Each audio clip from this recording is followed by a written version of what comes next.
প্রত্যেক যুগে একজন নবী থাকতো, এমনকি একই যুগে অ্যাট এ টাইমে 2-3 জন নবী থাকারও রেকর্ড আছে। যেমন মুসা এবং হারুন আলাইহিস সালাতু ওয়াস সালাম একই সময়ে একই সাথে নবী। ঠিক তেমনি জাকারিয়া, ইয়াহইয়া, ঈসা সমসাময়িক কমন একই সাথে নবী। লূত এবং ইব্রাহিম আলাইহিমুস সালাতু ওয়াস সালাম একই সময়ে একই সাথে নবী। দাউদ এবং সুলাইমান পিতা পুত্র একই সাথে একই সময়ে দীর্ঘদিন নবী। অথচ এই উম্মতের বয়স যদি 1500 বছর হয়, তো 1500 বছরের নবী মাত্র একজন, আর কিয়ামত পর্যন্ত একজনই থাকবেন। তিনি কে? মুহাম্মদ সাল্লাল্লাহু আলাইহি ওয়াসাল্লাম। তাহলে এই যে আর নবী এই উম্মতে আসবে না, তাহলে বানু ইসরাইলে নবীদের কাজ এই উম্মতে কারা করবে? বানু ইসরাইলে নবী পাঠানো লাগতো, প্রয়োজন ছিল বলেই তো পাঠানো হতো। আমরা মুসলমানেরা তো অত একদম ভালো হয়ে যায়নি যে আমাদের আর নবী লাগবে না।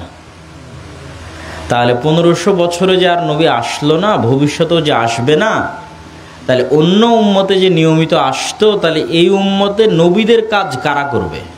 তো রাসূল সাল্লাল্লাহু আলাইহি ওয়াসাল্লাম বলছেন যে ইন্নাল উলামা ওয়ারাসাতুল আম্বিয়া লা ইউরিসুনা দিনারান ওয়ালা দিরহামান।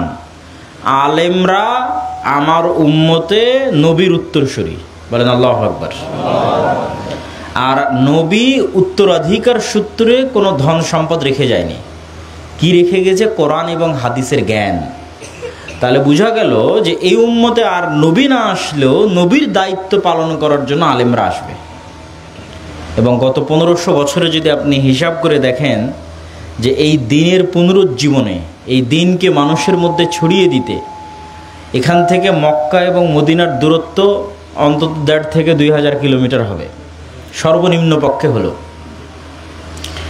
তাহলে অন্তত যদি 2000 কিলোমিটার হয়, তাহলে 1000 কিলোমিটার দূরে এবং 1000 বছর পরে এখানে দিন কোনো নবীর মাধ্যমে পৌঁছেনি। অবশ্যই নবীর উত্তরসূরি কোনো না কোনো আলেম, কোনো না কোনো দায়ীর মাধ্যমেই পৌঁছেছে। এবং এভাবেই কিয়ামত পর্যন্ত দিন জীবিত থাকবে। এই জন্য রাসূলুল্লাহ সাল্লাল্লাহু আলাইহি ওয়াসাল্লাম বলেছেন, আল্লাহ প্রত্যেক শতাব্দীতে আমার উম্মতে একজন মুজাদ্দিদ পাঠাবেন, যেই মুজাদ্দিদ আলেম নতুন করে মানুষের মধ্যে কোরআন এবং হাদিসের জ্ঞান এবং সেই জ্ঞানের চর্চা মানুষের মধ্যে ছড়িয়ে দিবে। আর কিয়ামত তখনই হবে যখন আলেম ওলামা থাকবে না। ইন্নাল্লাহা লা ইয়ান্তাজিউল ইলমা ইন্তিজাআন। আল্লাহ জ্ঞানকে তোমাদের মধ্যে থেকে জোর করে ছিনিয়ে নেবেন না, বরং অটোমেটিক তোমাদের মধ্যে থেকে জ্ঞান উঠে যাবে আলেম ওলামা না থাকার কারণে। হাত্তা লাম ইয়াবকা আলিমান ইত্তাখাদান নাস রুউসান জুহালা।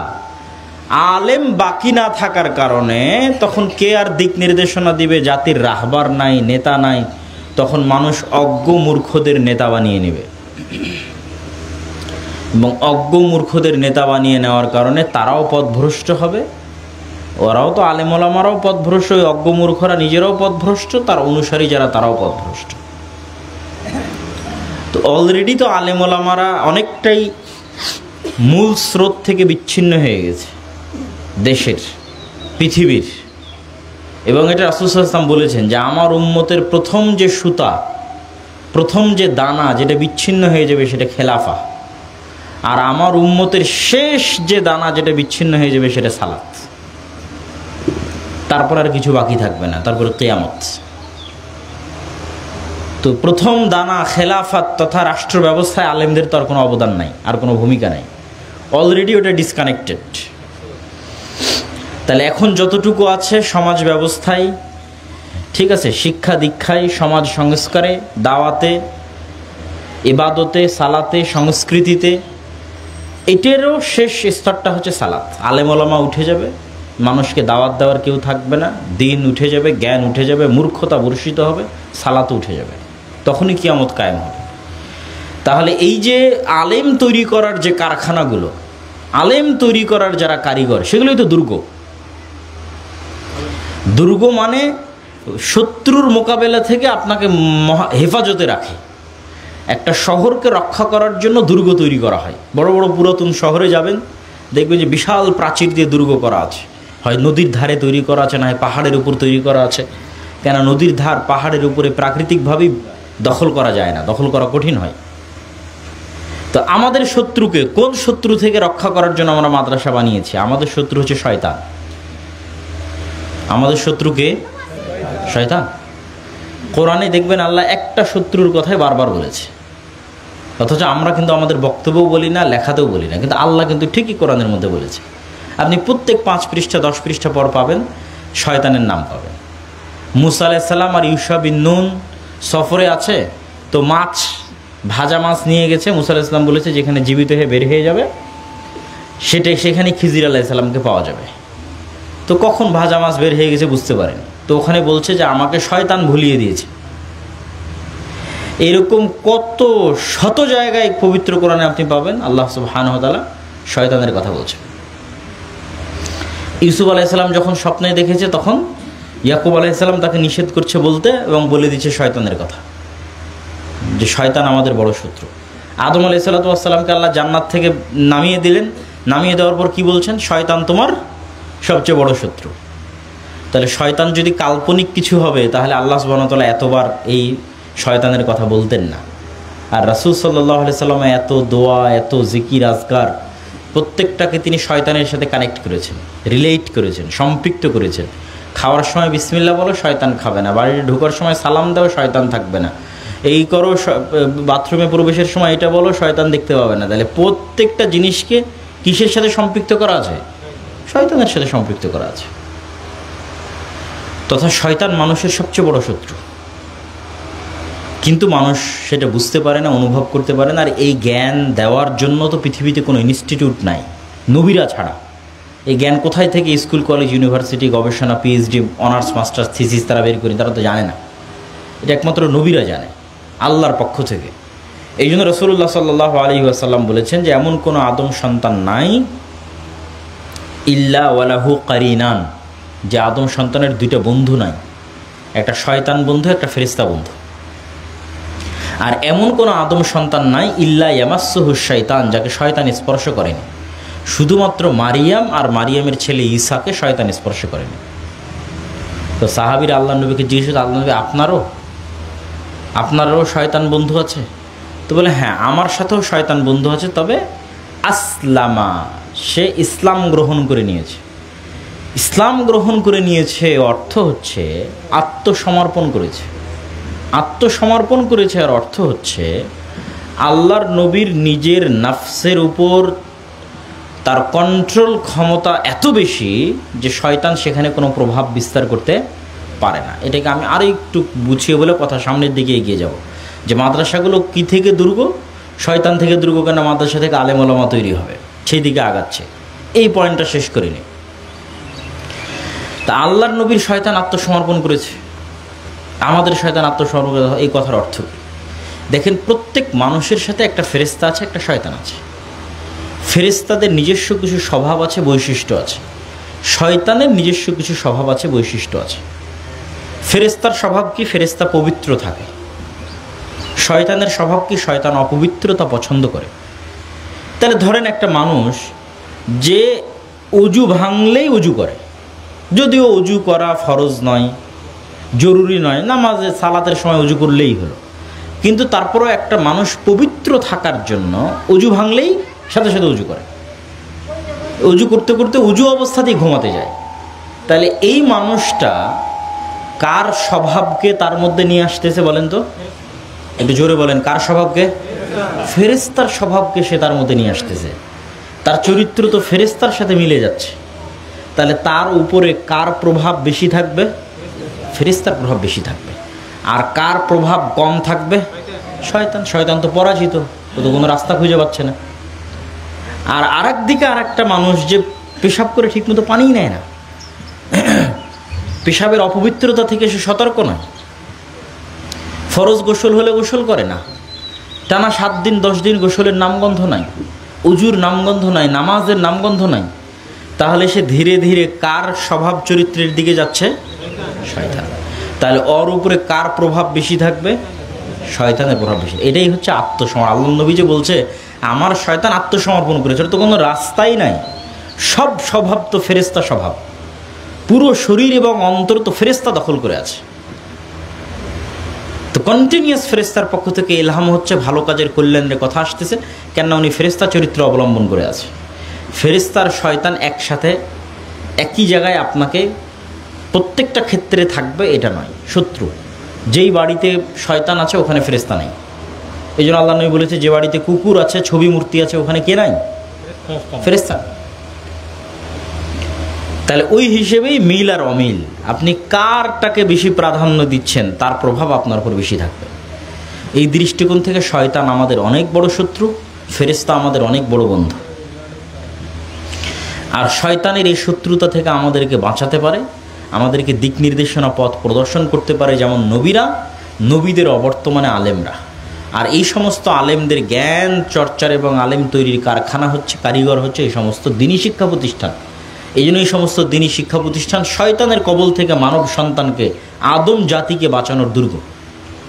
এই জন্য এই প্রতিষ্ঠানগুলোকে ধরে রাখা, গড়ে তোলা, অর্থ দেওয়া, সময় দেওয়া, শ্রম দেওয়া আমাদের সবার নৈতিক দায়িত্ব। এবং ইবাদতের দিক থেকে সবচেয়ে শক্তিশালী এবং পাওয়ারফুল ইবাদত হচ্ছে দান। এবার দানের পাওয়ারটা কি, ক্ষমতাটা কি? দেখেন, দুনিয়াতেই আপনি কিন্তু টাকার প্রভাব দেখতে পান, শুধু দুনিয়াবী জীবনে নয়, ইবাদতের ক্ষেত্রেও দুনিয়াতেই টাকার প্রভাব দেখা যায়। আবারও বলি, ইবাদতের ক্ষেত্রেও দুনিয়াতেই টাকার প্রভাব দেখা যায়। কিভাবে? রমজান মাস কিছুদিন পূর্বেই গেল। রমজান মাসে দিনের বেলা আপনি স্ত্রীর কাছে গেছেন, তো আল্লাহ সুবহানাহু ওয়া তাআলা বলছে অনেক বড় গুনাহ হয়ে গেছে। উপায়? তো উপায় হচ্ছে তুমি গোলাম আজাদ করো। তো গোলাম আজাদ করতে কি লাগে বলেন তো? একটু জোরে বলেন, কি লাগে? টাকা লাগে। গোলাম আজাদ করতে পারছো না, তাহলে 60 দিন সিয়াম রাখো, একটানা 60 দিন সিয়াম রাখতে পারছো না, তাহলে 60 জন মিসকিনকে খাওয়াও। তো খাওয়াতে কি লাগে? টাকা লাগে। তাহলে আপনি একটা পাপ করে কি দিয়ে বেঁচে যাচ্ছেন? টাকা দিয়ে বেঁচে যাচ্ছেন। এটা পাপ করে ফেলেছেন, কিন্তু সেই পাপ থেকে বাঁচতেছেন টাকার পাওয়ারে, টাকার ক্ষমতায়।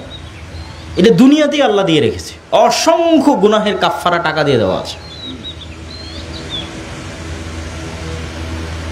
তাহলে এই টাকা কিয়ামতের মাঠেও কাজে লাগবে, কেননা আপনি ঠিক মতো 5 ওয়াক্ত সালাত সঠিক সময় আদায় করতে পারেননি।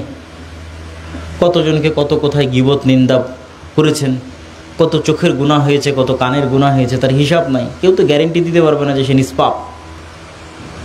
কতজনের কত কি নিয়েছেন আর ফেরত দেননি, কত মানুষ পাওনাদার আছে। তো কিয়ামতের মাঠে আপনার ইবাদতের কমতি হোক আর আপনার গুনাহ হোক, এই প্রত্যেকটা যখন আপনার সামনে পেশ হবে, তখন সেটাকে আপনি রিকভারি দিতে পারবেন যদি কিয়ামতের মাঠে আপনি অনেক টাকার মালিক হন। তো কিয়ামতের মাঠে কি নতুন করে টাকার মালিক হওয়া যাবে? কিয়ামতের মাঠে তার নতুন করে টাকার মালিক হওয়া যাবে। তাহলে কিয়ামতের মাঠে আপনি অনেক টাকার মালিক হবেন কিভাবে? দুনিয়াতে যদি অনেক টাকা ইনকাম করে অনেক টাকা আল্লাহ রাস্তায় দান করে যান। এই জন্য শাইখ আব্দুর রাজ্জাক বিন ইউসুফ বলেছে যে দান শক্তিশালী, পাওয়ারফুল ইবাদত। যেটা আমি আপনাকে ভেঙে দিলাম, বুঝিয়ে দিলাম যে কিভাবে দান শক্তিশালী, পাওয়ারফুল ইবাদত। আপনার ইবাদতের কমতিরও কাফফারা দিবে, আর আপনার গুনাহেরও কাফফারা দিবে আপনার টাকা। যদি কিয়ামতের মাঠে আপনি অনেক টাকার মালিক হন, তো কিয়ামতের মাঠে অনেক টাকার মালিক কেমনে হবেন? দুনিয়াতে অনেক টাকার মালিক হতে হবে। দুনিয়াতে অনেক টাকার মালিক হয়ে আল্লাহর রাস্তায় দান করতে হবে। আচ্ছা, আল্লাহর রাস্তায় দান করলে কি আল্লাহর কাছে যায়? আমরা যে আল্লাহর রাস্তায় দান করি সেই টাকাটা কি আল্লাহ নেয়? আল্লাহর কাছে তো যায় না।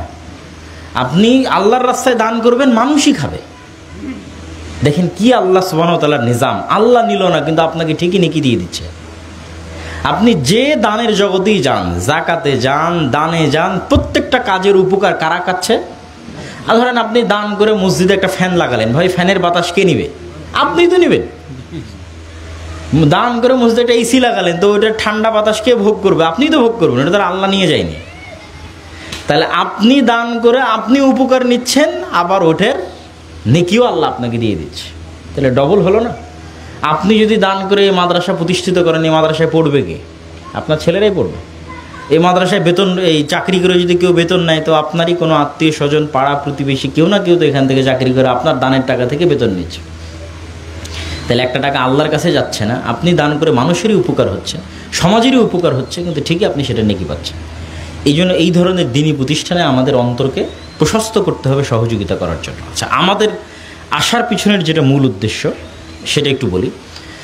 সেটা যে আল জামিয়া সালাফিয়ার কথা আপনারা অবশ্যই জানেন, দেশের অন্যতম বৃহত্তম শ্রেষ্ঠতম একটি শিক্ষা প্রতিষ্ঠান, যেখানে দেশ বিদেশের শিক্ষকগণ সবসময় অবস্থান করেন। শুধু গত বছরই আমাদের সৌদি আরব এর মদিনা ইসলামী বিশ্ববিদ্যালয় সহ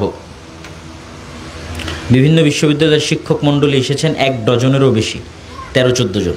পুরো রমজান মাসব্যাপী দার্স দিয়েছেন, তারপরেও এসেছেন রমজানের পরেও। এবং অল টাইম 4-5 জন বিদেশি শিক্ষক সবসময়ই থাকেন।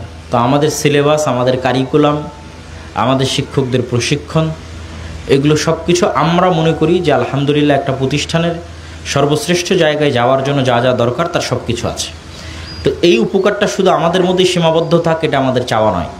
আমাদের চাওয়া হচ্ছে এই উপকারটা ছড়িয়ে পড়ুক, আরও 10টা আরও 15টা প্রতিষ্ঠান আমাদের এটার থেকে উপকার গ্রহণ করুক, আমাদের শিক্ষকদের থেকে ট্রেনিং নেওয়ার মাধ্যমে উপকার গ্রহণ করুক, আমাদের সিলেবাস কারিকুলাম নেওয়ার মাধ্যমে উপকার গ্রহণ করুক, আমরা সেই সমস্ত প্রতিষ্ঠানে যাই, সফর দেই, সেটার থেকে উপকার গ্রহণ করুক। যেমন আমরা মক্তব যখন সফর শুরু করি আদ-দাওয়া ইলাল্লাহর মাধ্যমে, যখন দেখলাম, যদিও এই অঞ্চলগুলো সম্পর্কে আমার ধারণা ভালো, আমি আমার প্রথম সফর দিয়েছি গোমস্তাপুর নয়াদিয়াড়ি, এটা এখান থেকে কাছে না? কাছে। গোমস্তাপুর নয়াদিয়াড়িতে দাওয়া ইলাল্লাহর প্রথম সফর হয়েছিল করোনার আগে। তো এই অঞ্চল সম্পর্কে আমার ধারণা ভালো যে এই অঞ্চলের প্রত্যেক মসজিদে মক্তব আছে।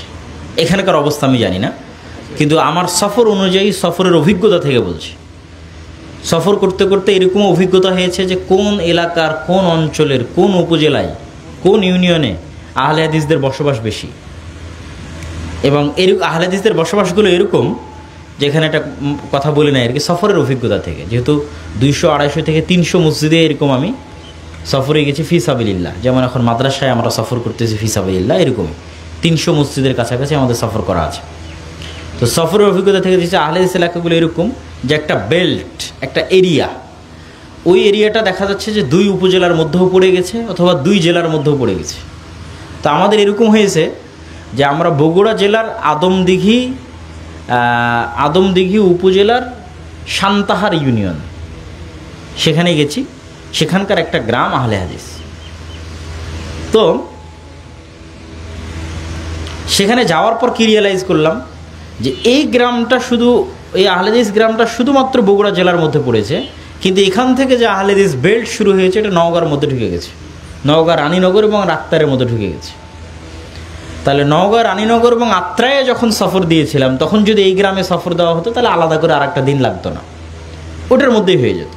কিন্তু ওই যে ম্যাপ সম্পর্কে ওই আইডিয়া না থাকার কারণে, এলাকাগুলো সম্পর্কে, এই জন্য আমি কোথাও গেলেই জিজ্ঞেস করি যে এটা কোন উপজেলার, কোন ইউনিয়নের অন্তর্গত আহলে হাদিস অঞ্চল, এইটা কতদূর পর্যন্ত বিস্তৃত। যেমন আপনাদের কাছ থেকে আপনাদের এই এলাকাটা যেমন শুনলাম। তো আমাদের এই দাওয়া ইলাল্লাহর মক্তবের সফরের সময় আমাদের অভিজ্ঞতা উত্তরবঙ্গ, রংপুর অঞ্চল, রংপুর বিভাগ, গাইবান্ধা, কুড়িগ্রাম, ঠাকুরগাঁ, নীলফামারী, লালমনিরহাট, পঞ্চগড়, দিনাজপুর, মক্তব নাই, থাকলেও অবহেলিত, করুণ অবস্থা। তখন মূলত আমাদের মাথায় কাজ করলো যে এরকম একটা আমরা উদ্যোগ নিতে পারি যে মক্তব থাক অথবা না থাক, মক্তবগুলো শক্তিশালী হোক, আবাদ হোক, মক্তবের নিজস্ব সিলেবাস থাক, মক্তবের শিক্ষকরা ট্রেনিং নিক, একটা নতুন উদ্যোগ তৈরি হোক মক্তব নিয়ে। আলহামদুলিল্লাহ দাওয়া ইলাল্লাহর সেই উদ্যোগের ফলে এখন পর্যন্ত জামিয়া সালাফিয়া থেকে, দাওয়া ইলাল্লাহ থেকে 6 শতাধিক মক্তবের শিক্ষক ট্রেনিং নিয়েছে, বলেন আলহামদুলিল্লাহ। এই সংখ্যাটা অনেক বড়, 600। এই 600 শিক্ষকের যাতায়াত খরচও আদ-দাওয়া ইলাল্লাহ বহন করেছে, থাকা খাওয়া খরচও আদ-দাওয়া ইলাল্লাহ বহন করেছে। এই 600 মসজিদের মক্তবের ছাত্রদের যে কায়দাটা পড়বে, সে সকল ছাত্রের কায়দাটাও ফ্রি আদ-দাওয়া ইলাল্লাহর পক্ষ থেকে দেওয়া হয়েছে, প্রায় 25,000 কায়দা কপি।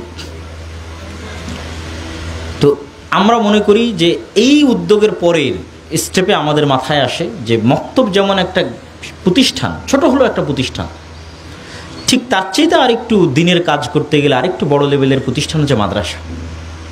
একটা মক্তব যতটুকু শক্তিশালী, তার চেয়ে মাদ্রাসা আরেকটু শক্তিশালী। তো মাদ্রাসাগুলোকেও যদি আমরা একটু চাঙ্গা করতে পারি, একটু উৎসাহ দিতে পারি, একটু সিস্টেমগুলো ডেভেলপ করতে পারি, তাহলে এটার উপকারও আমাদের প্রত্যন্ত অঞ্চলে সারা দেশে ছড়িয়ে পড়বে। এবং এটার ক্ষেত্রেও, মাদ্রাসার ক্ষেত্রেও আমাদের নিয়ত কোনো কিছু নেওয়া নয়, পারলে দেওয়া। এই জন্য দেখবেন জামিয়া সালাফের মুআদালা হওয়ার জন্য কোনো ফি নাই, কোনো ফর্ম ফি নাই, ছাত্রদের কাছ থেকে কোনো ফি নাই, কিছু নাই। আমরা পারলে যদি আরও দিতে পারি, যদি সম্ভব হয়। যেমন আমরা যখন মক্তবগুলো শুরু করি তখন আমাদের এটা কোনো দিন কল্পনাই ছিল না যে এতগুলো মক্তবকে আমরা সহযোগিতা করতে পারবো, কিন্তু আলহামদুলিল্লাহ আমরা এই রমাজানে এই সকল মক্তব, এই 500 মক্তবের সকল শিক্ষককে ঈদ উপলক্ষে আমরা হাদিয়ে দিয়েছি আলহামদুলিল্লাহ। এটা তো আর আমরা ব্যবস্থা করিনি, আল্লাহ ব্যবস্থা করে দিয়েছে তারই কিছু বান্দার ওসিলায়। আমাদের নিয়ত হচ্ছে ফ্রেশ এবং স্পষ্ট এবং ইখলাসের সাথে যে মাদ্রাসাগুলোকে কিভাবে দাওয়াতের মার্কাজ, মক্তবগুলোর সাথে কানেক্টেড করে জ্ঞান চর্চার মার্কাজ, এবং সেই কেন্দ্রে আমরা কি করতে পারি, আমরা কি দিতে পারি আমাদের জায়গা থেকে, আমাদের সাধ্য অনুযায়ী কতটুকু সহযোগিতা করতে পারি, সেই চিন্তা নিয়ে আমাদের এই উদ্যোগ। এবং এই উদ্যোগের প্রথম পদক্ষেপই আমার সফরটাও আপনাদেরকে এই প্রতিষ্ঠানগুলোকে সহযোগিতা এবং উৎসাহ দেওয়ার একটা অংশ। যে দেখবেন আমার কাছে কত মানুষ জালসা নেওয়ার জন্য আসতেছে, জুমার খুতবা নেওয়ার জন্য আসতেছে, জালসা দিলেই হাদিয়া পকেট ভর্তি করে হাদিয়া দিয়ে দিবে এবং আকার ইঙ্গিতে বুঝাতেও চাই। তখন আমি আরও স্পষ্ট করে বলি যে দেখেন, আমি আসলে টাকার বিনিময়ে এইভাবে জালসা সম্মেলন করাকে মনে করি ভাড়া খাটা। তার মানে এটাতে দাওয়াতি কাজ হয় না তা নয়।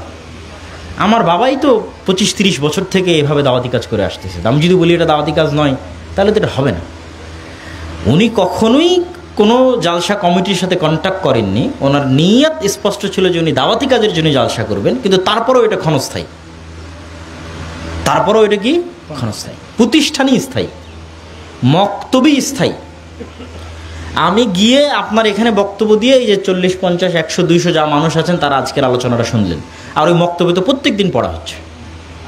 তাহলে ওই বক্তব্যটাকে যদি আমি ডেভেলপ করি, আমি নাই, কিন্তু আমার নলেজ, আমার জ্ঞান, আমার চিন্তা, আমার চেতনা প্রজন্ম থেকে প্রজন্ম ওখানে প্রতিদিন সকালে দাঁড় হচ্ছে। ওই বক্তব্যের শিক্ষকদের যদি আমি ট্রেনিং দিতে পারি তাহলে ওটাই স্থায়ী। তাহলে এখানে আমি একদিন আসলাম, এটা ক্ষণস্থায়ী। কিন্তু এই মাদ্রাসায় যদি আমরা একটা ভালো উন্নত মানের সিলেবাস দিতে পারি, এই মাদ্রাসার শিক্ষকদের ট্রেনিং দিতে পারি, তাহলে এটা যুগকে যুগ, বছরকে বছর এই মাদ্রাসার ছাত্র শিক্ষক সেটা ভোগ করতে থাকবে, অত্র এলাকাবাসী ভোগ করতে থাকবে। তো এই জন্য দেখবেন যে মানুষজন আমার কাছে আসে জালসা সম্মেলন নেওয়ার জন্য, কিন্তু সেটা বাদ দিয়ে আমি এই ধরনের সফর, মসজিদ ভিত্তিক সফর, মাদ্রাসা ভিত্তিক সফর, ফি সাবিলিল্লাহ নিজের খরচে করাকে বেশি ভালো মনে করি, বেশি বড় দিনের কাজ মনে করি। তো সেই অংশ থেকে আপনাদের কাছে আসা, এই আশাটাকে আপনাদের মূল্যায়ন করতে হবে, এটাকে আমানত হিসেবে নিতে হবে, যে যেন এটাকে আমানত হিসেবে নিয়ে, এটাকে মূল্যায়ন হিসেবে নিয়ে আপনারা এই প্রতিষ্ঠানকে এবং এই প্রতিষ্ঠানের সাথে সংশ্লিষ্ট সম্পৃক্ত মক্তবগুলোকেও, প্রতিষ্ঠানের শিক্ষকেরা যেমন ট্রেনিং নেবে, আপনাদের অত্র এলাকার যতগুলো মক্তব আছে সব মক্তবের শিক্ষক ট্রেনিং নিক, একটু হলেও পরিবর্তন দেখবেন, একটু হলেও উন্নতি দেখবেন। হয় উচ্চারণে উন্নতি আসবে, না হয় বাচ্চাদের কোরআন শেখানোতে উন্নতি আসবে। কিছুতেই যদি না আসে, তাহলে আদর্শ শিক্ষা এক ব্যাপক এবং বৈপ্লবিক পরিবর্তন নিয়ে আসছে মক্তবগুলোতে। সেটা কি? মক্তবগুলোতে শুধু কোরআন পড়ে বিদায় দেওয়া হতো। আমরা বললাম এটা না, মক্তবের বাচ্চাদের ব্রেন কমপ্লিটলি ইসলামের যে চিন্তা চেতনা, সেই চিন্তা চেতনায় আসতে হবে। সেটা তো শুধু কোরআন পড়িয়ে হবে না। এই জন্য আমরা আদর্শ শিক্ষা বইকে 5 ভাগে ভাগ করেছি। আগে নবীদের জীবনী শোনাতে হবে, প্রত্যেক বাচ্চাকে নবীদের জীবনী শেখাতে হবে, যে নবীদের ঘটনাগুলো কোরআনে আসছে, এটা আমাদের সিলেবাসের অংশ।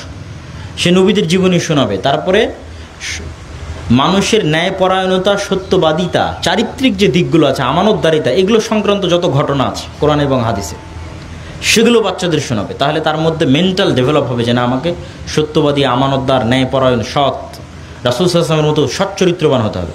তারপরে কি শেখাবে? তারপরে শেখাবে আদব কায়দা, ঢুকবে কিভাবে, বের হবে কিভাবে, জামা পরবে কিভাবে, কোন জায়গায় কোন দোয়া পড়বে। তারপরে আসবে আহকাম এবং আকিদা, সালাত কিভাবে, ওযু কিভাবে, এবং আকিদা, মৌলিক যে ইসলামের যে আকিদা। তাহলে সে একদিকে যেমন কোরআন শিখছে, পাশাপাশি দিনের যতটুকু জ্ঞান জানা ফরজ সেটাও শিখে নিচ্ছে। তো এই উদ্যোগ থেকে আপনাদের এখানে আসা মাদ্রাসাগুলোকেও সেই রকম একটা লেভেলে, সেই রকম একটা পর্যায়ে নিয়ে যাওয়া, এবং এটার সর্বশেষ লক্ষ্যটা যদি বলি, যে এইটার সর্বশেষ লক্ষ্যটা কি, সেই লক্ষ্য আমরা পৌঁছতে পারবো এটা আমি জানি না যে আমরা পৌঁছতে পারবো কিনা। যেমন আদ-দাওয়া ইলাল্লাহর মক্তবের লাস্ট লক্ষ্য আমরা নির্ধারণ করেছি বাংলাদেশের সকল শতভাগ মুসলমানকে কোরআন এবং দ্বীন শেখানো। বাংলাদেশের শতভাগ মুসলমানের সন্তানকে কোরআন এবং দ্বীন শেখানো, এটা আমাদের শেষ লক্ষ্য উদ্দেশ্য। তো এটা একাই কি আমরা করতে পারবো? সম্ভব নয়। কিন্তু এই যে দাওয়াতটা দিচ্ছি, আরও 10 জন এটার উদ্যোগ নেবে, আরও 15 জন এটার উদ্যোগ নেবে, আরও শক্তিশালী হবে মক্তব। তখন একটা পর্যায়ে দেখা যাবে হ্যাঁ সত্যি বাংলাদেশের নতুন প্রজন্ম তারা শতভাগ কোরআনও জানে, তারা রাসূল সাল্লাল্লাহু আলাইহি ওয়াসাল্লামের জীবনী, নবীদের জীবনী এবং দ্বীনও জানে। তাহলে মাদ্রাসা শিক্ষা প্রতিষ্ঠানের ক্ষেত্রে আমাদের লাস্ট টার্গেট কি? শিক্ষা প্রতিষ্ঠানের ক্ষেত্রে আমাদের শেষ টার্গেট হচ্ছে শিক্ষা প্রতিষ্ঠানের ক্ষেত্রে সর্বশেষ যেটা টার্গেট সেটা হচ্ছে, আপনি দেখবেন যে আমাদের, এটা বলে আমার বক্তব্যের শেষের দিকে চলে যাব, এটা আমাদের জীবদ্দশাতে আমরা অর্জন করতে পারবো কিনা জানি না। সেটা হচ্ছে দেখবেন যে 36শে জুলাই বা 5ই আগস্ট যখন গত সরকারের পতন হলো, তখন পতন পরবর্তী সময়ে দেখবেন যে মিছিল, মিটিং, রাস্তাঘাট সব জায়গায় দেখবেন সাধারণ আম জনতা, সাধারণ ছাত্র জনতা যারা আসলে ধর্মপ্রাণ মুসলমান। কিন্তু যখন দেখবেন সরকার গঠন হলো, তখন এই সাধারণ যে লক্ষ কোটি কোটি ভোটার যারা রাস্তায় ছিল, এদের প্রতিনিধিত্বকারী কোনো একটা ব্যক্তি সরকারে নেই। তাহলে সরকারে কারা গেছে? সরকারে যারা মাঠে ছিল না কিন্তু তাদের শক্তিশালী প্রতিষ্ঠান ছিল। যেমন ধরেন গ্রামীণ ব্যাংক একটা শক্তিশালী প্রতিষ্ঠান, ব্র্যাক একটা বাংলাদেশের সবচেয়ে শক্তিশালী অর্থনৈতিক প্রতিষ্ঠানগুলোর একটা, যাদের বাৎসরিক আয় ব্যয়ের হিসাব প্রায় 12,000 কোটি টাকা। আপনি যদি বাংলাদেশের সকল মাদ্রাসার বাৎসরিক আয় ব্যয় এক জায়গায় করেন তাও 12,000 কোটি টাকা হবে না। বাংলাদেশের সকল মাদ্রাসা, হানাফি, আহলে হাদিস সব মাদ্রাসা এক জায়গায় করে যদি হিসাব করেন, কওমি, আলিয়া, তাও 12,000 কোটি টাকা হবে। তারপরে শক্তিশালী প্রতিষ্ঠান প্রথম আলো, শক্তিশালী প্রতিষ্ঠান ডেইলি স্টার, শক্তিশালী প্রতিষ্ঠান মানবাধিকার সংস্থা অধিকার। কিন্তু মুসলমানদের প্রতিনিধিত্ব করবে এরকম একটা শক্তিশালী প্রতিষ্ঠান নাই। সকল প্রতিষ্ঠানগুলো তৈরি করে রেখেছে এলিট সেকুলার, হয় ইউরোপ আমেরিকাপন্থী, না হয় কলকাতাপন্থী, না হয় ভারতপন্থী। কিন্তু মুসলমানদের প্রতিনিধিত্ব করবে এরকম কোনো প্রতিষ্ঠান নাই। তো এই ছোট্ট ছোট্ট প্রতিষ্ঠান ছোট, কিন্তু এই প্রতিষ্ঠানের লক্ষ্য থাকতে হবে বড়। সেটা আমরা অর্জন করতে পারবো কি পারবো না সেটা আমরা জানি না, কিন্তু আমাদের লক্ষ্য থাকতে হবে যে আমরা শক্তিশালী প্রতিষ্ঠান তৈরি করব। যেমন শিক্ষার দিক থেকে ঢাকা বিশ্ববিদ্যালয়ের মতো, নটরডেম কলেজের মতো, ঠিক আছে, মদিনা ইসলামী বিশ্ববিদ্যালয়ের মতো শিক্ষাক্ষেত্রে শক্তিশালী প্রতিষ্ঠান তৈরি করব। তার একটা ছোট্ট উদ্যোগ হয়তো আপনাদের এই মাদ্রাসা, কিন্তু টার্গেট থাকতে হবে অনেক বড়। ঠিক অর্থনৈতিক ক্ষেত্রে, সকল ক্ষেত্রে, স্বাস্থ্য ক্ষেত্রে, সকল ক্ষেত্রে, আপনার মিডিয়ার ক্ষেত্রে এরকম প্রতিষ্ঠান, শক্তিশালী প্রতিষ্ঠান নিয়ে আসতে হবে। সম্মানিত উপস্থিতি, এবং তারই অংশ হিসেবে কিন্তু আমরা আরেকটা উদ্যোগ নিয়েছি, যেটা আমরা এখনই ঘরোয়াভাবে আমাদের বাস্তবায়ন চলতেছে। আমরা ঘোষণা দিয়েছি, বাস্তবায়ন ঘরোয়াভাবে চলতেছে। সিস্টেম ডেভেলপ হয়ে গেলে এটা আমরা ওপেন ঘোষণাও দিব ইনশাল্লাহ, হয়তো কুরবানির ঈদের আগে পরে। সেটা হচ্ছে আমাদের কর্জে হাসানা যে প্রজেক্ট। এই কর্জে হাসানা প্রজেক্টটাও সুদের মতো একটা ভয়াবহ শয়তানি যুদ্ধের বিরুদ্ধে, শয়তানি থিওরির বিরুদ্ধে একটা যুদ্ধ। তো এগুলো উদ্যোগ ছোট ছোট, কিন্তু এগুলোর পিছনে লক্ষ্য উদ্দেশ্য অনেক বড়। তো সবগুলো আমাদের দ্বারা সম্ভব অর্জন করা সেটা নয়, কিন্তু এগুলোর থেকে শিক্ষা নিয়ে পরবর্তী প্রজন্ম, মুসলমানদের পরবর্তী উত্তরসূরি, তারা যদি সামনের দিকে এগিয়ে আসে, তারা যদি উদ্যোগ নেয়, তারা যদি বাস্তবায়ন করে, শক্তিশালী প্রতিষ্ঠান ছাড়া লক্ষ কোটি ভোটারের কোনো ভ্যালু নাই। ভোট টাকা দিয়ে কিনে পাওয়া যায়, আর গণতান্ত্রিক পদ্ধতি আরও জঘন্য, আরও নিকৃষ্ট। গণতান্ত্রিক পদ্ধতি শিখাই তুমি আরেকজনের বিরুদ্ধে গালি দাও, মারামারি করো, হিংসা, গীবত, দুইটা টাকা কে কার উপরে, কার লাশের উপর ক্ষমতায় যাবে, সেই রাজনীতির নাম হচ্ছে গণতান্ত্রিক রাজনীতি। কে কার টাকা মেরে নেবে, দিয়ে কোটিপতি হবে, ধনী হবে, সেটার নাম গণতান্ত্রিক রাজনীতি। এইটা দিয়ে আপনি কখনো ইসলামকে শক্তিশালীভাবে রিপ্রেজেন্ট করতে পারবেন না। শক্তিশালী প্রতিষ্ঠান দিয়ে আপনি ইসলামকে শক্তিশালীভাবে রিপ্রেজেন্ট করতে পারবেন।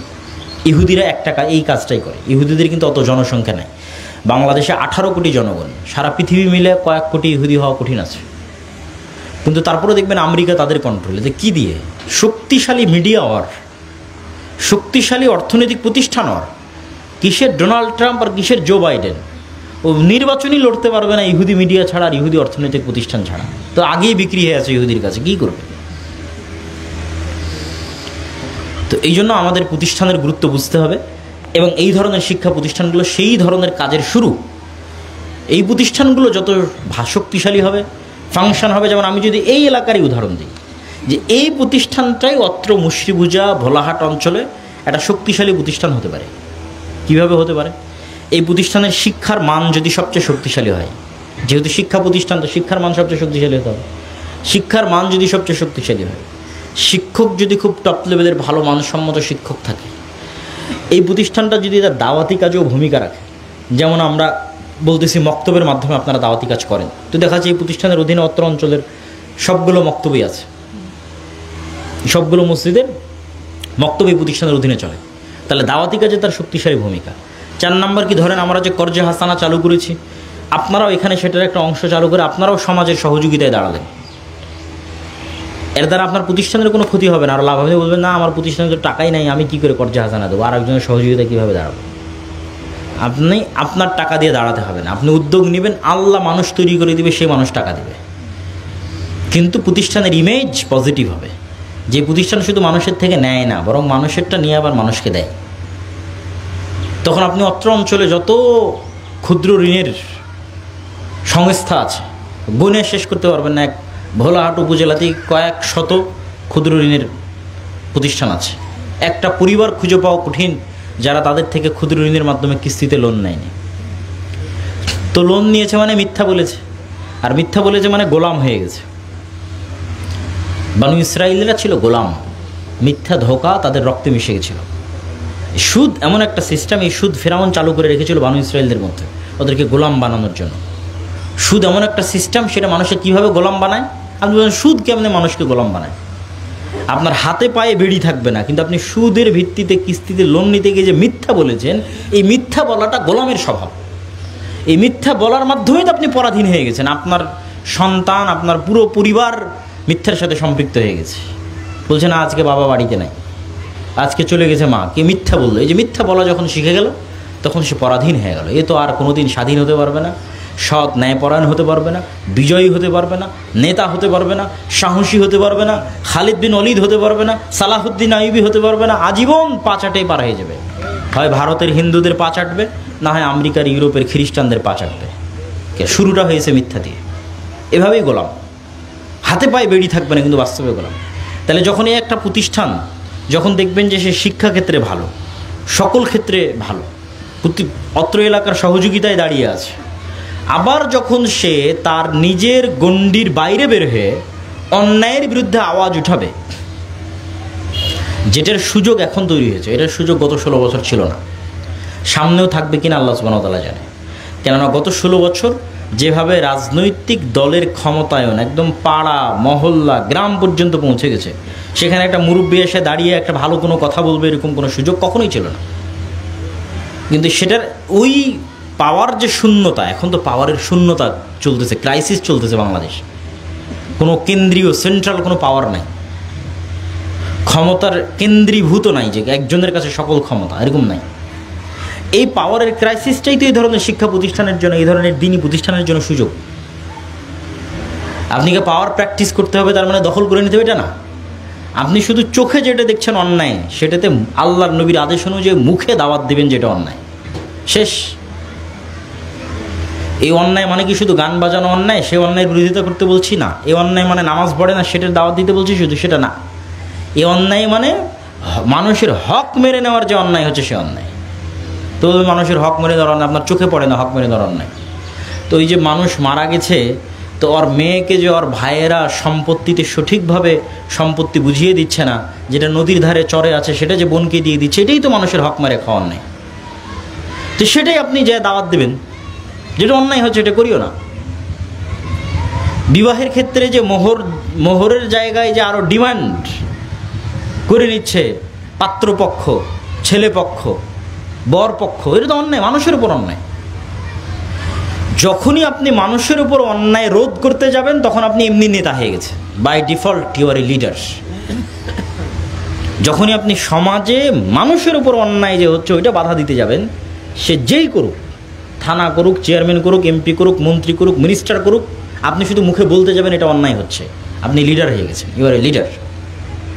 এবং একজন যোগ্য শিক্ষিত নেতা যদি এই জিনিসগুলো খুব বেস্ট ওয়েতে প্র্যাকটিস করতে পারে, তাহলে দেখবেন যে আপনার মুশরিফুজা বাইতুন নূর সালাফিয়া মাদ্রাসা এই গোটা ভোলাহাটের সবচেয়ে পাওয়ারফুল, ওই এমপি কী বলার নাম, মেম্বার, চেয়ারম্যানের চেয়েও পাওয়ারফুল মাদ্রাসা। এই কিছুই নেই, সহজ জিনিস। সত্য এবং ন্যায়ের পক্ষে দাঁড়াতে হবে, শিক্ষার মান উন্নয়ন করতে হবে, সমাজের মানুষের দুঃখ কষ্টের পাশে দাঁড়াতে হবে। এই কয়েকটা সিম্পল জিনিস।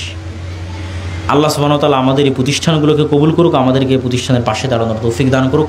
এই বলে আমি আমার আজকের সংক্ষিপ্ত বক্তব্য এবং আমাদের সফরের উদ্দেশ্য এবং আপনাদের উৎসাহ দেওয়া, এর পরের স্টেপ হচ্ছে ট্রেনিং, এবং ট্রেনিংয়ের পরেই সিলেবাস কীভাবে বাস্তবায়ন হবে না হবে, সিলেবাসের বই পুস্তক আমাদের দায়িত্বশীল আছে, তাদের সাথে যোগাযোগের মাধ্যমে আমাদের সাথে পারস্পরিক যোগাযোগ এবং কন্টিনিউয়াস যোগাযোগ থাকবে ইনশাআল্লাহ। আল্লাহ আমাদের উদ্যোগকে কবুল করুক, আল্লাহুম্মা আমিন।